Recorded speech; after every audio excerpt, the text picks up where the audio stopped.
Let me ask you this. Do you really think Bill Barr is such a delicate flower that he would wilt under cross-examination?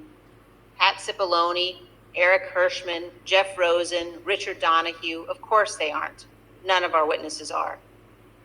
At one point in 2016, when he was first running for office, Donald Trump said this: "I could stand in the middle of Fifth Avenue and shoot somebody, and I wouldn't lose any voters."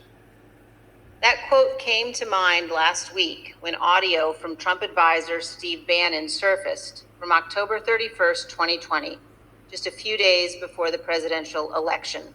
Let's listen. And what Trump's going to do is just declare victory, right? He's going to declare victory. But that doesn't mean he's the winner. He's just going to say he's the winner. The Democrats, more of our people vote early that count. Theirs voted mail. And so they're going to have a natural disadvantage, and Trump's going to take advantage of it. That's our strategy. He's going to declare himself a winner. So when you wake up Wednesday morning, it's going to be a firestorm. Also, if Trump is losing by 10 or 11 o'clock at night, it's going to be even crazier. No, because he's going to sit right there and say they stole it. If Biden's winning, Trump is going to do some crazy shit. And of course, 4 days later, President Trump declared victory when his own campaign advisors told him he had absolutely no basis to do so. What the new Steve Bannon audio demonstrates is that Donald Trump's plan to falsely claim victory in 2020, no matter what the facts actually were, was premeditated.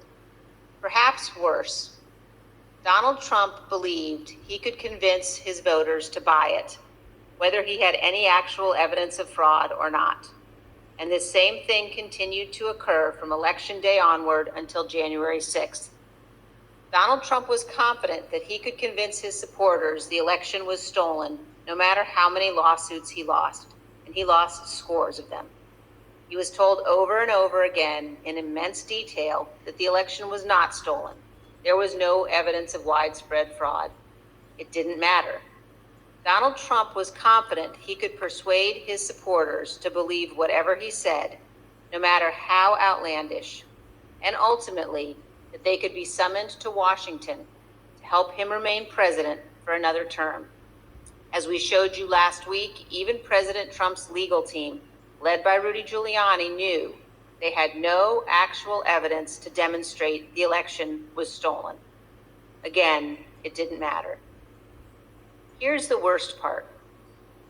Donald Trump knows that millions of Americans who supported him would stand up and defend our nation were it threatened. They would put their lives and their freedom at stake to protect her.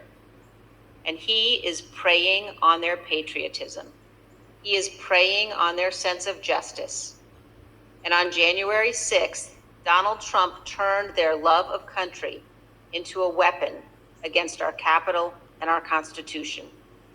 He has purposely created the false impression that America is threatened by a foreign force controlling voting machines, or that a wave of tens of millions of false ballots were secretly injected into our election system, or that ballot workers have secret thumb drives and are stealing elections with them. All complete nonsense. We must remember that we cannot abandon the truth and remain a free nation.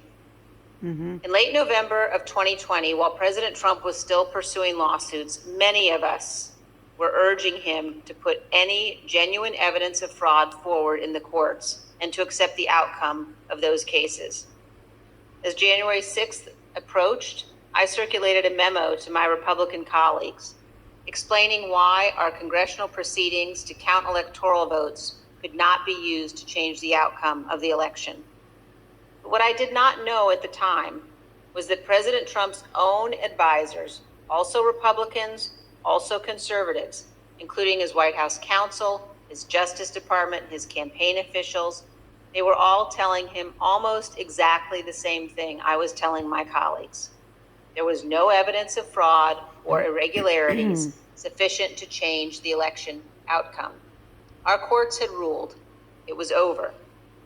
Now we know that it didn't matter what any of us said, because Donald Trump wasn't looking for the right answer legally. Weird, Or right? the right answer factually. Weird, right? He was looking for a way to remain in office. Weird, right? Let's put that aside for a moment and focus just on what we saw today.